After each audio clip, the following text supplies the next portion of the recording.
السلام علیکم پیارے بچوں، کیسے ہیں آپ سب؟ امید ہے خیریت سے ہوں گے۔ تو آئیے نظم پڑھتے ہیں اور اس کو مکمل کرتے ہیں۔ لکھا ہوا ہے، ہم قافیہ الفاظ کی مدد سے نظم مکمل کیجئے۔ نظم کا عنوان ہے آرام۔ ٹھیک ہے، نظم کا عنوان کیا ہے؟ آرام۔ اللہ نے ہے بنائی رات، اللہ نے ہے بنائی رات، دن میں کہاں ہے ایسی بات؟ یہاں پہ کیا لفظ آئے گا؟ بات، رات، بات۔ اللہ نے ہے بنائی رات، دن میں کہاں ہے ایسی بات۔ دن بھر کام ہی کام کریں، دن بھر کام ہی کام کریں، رات کو سب آرام، رات کو سب آرام۔ دن بھر سب دوڑیں بھاگیں، لیکن رات کو کیوں جاگیں، لیکن رات کو کیوں جاگیں۔ سورج تھک کر جب سو جائے، چندہ ماموں پھر آ جائے، چندہ ماموں پھر آ جائے۔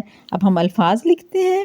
اللہ نے ہے بنائی رات، دن میں کہاں ہے ایسی بات۔ بات کے ہجے کیا ہوں گے؟ بے الف، با اور تے ساکن بات۔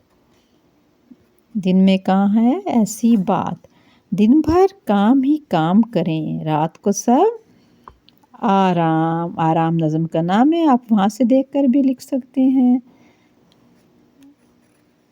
آرام۔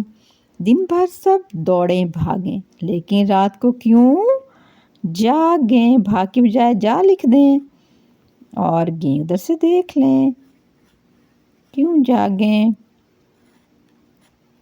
ٹھیک ہو گیا۔ سورج تھک کر جب سو جائے، چندہ ماموں پھر آ جائے۔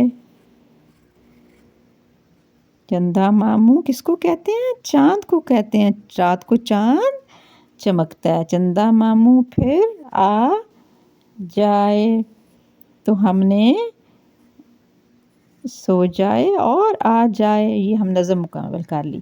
اللہ نے بنائی رات، دن میں کہاں ہے ایسی بات۔ دن بھر کام ہی کام کریں، رات کو سب آرام۔ دن بھر سب دوڑیں بھاگیں، لیکن رات کو کیوں جاگیں۔ سورج تھک کر جب سو جائے، چندہ ماموں پھر آ جائے۔ اوکے، نظم کو آپ نے زبانی یاد بھی کرنا ہے اور اس کو شیٹ پہ لکھنا بھی ہے۔ اشعار کو اشعار کی طرح ہی لکھنا ہے، اپنے جملوں کی طرح نہیں لکھنا جیسے لکھے ہوئے ہیں۔ ٹھیک ہے، پہلا مصرع پھر دوسرا مصرع، یہ ایک شعر ہو گیا، پھر دوسرا شعر، یہ اس کا پہلا مصرع ہے، یہ دوسرا مصرع، یہ دوسرا شعر ہو گیا، پھر یہ تیسرا شعر اور یہ چوتھا شعر۔ اس نظم کے 4 شعر ہیں۔ ٹھیک ہے، نظم کو نظم کی طرح لکھنا ہے۔ اوکے، اللہ حافظ۔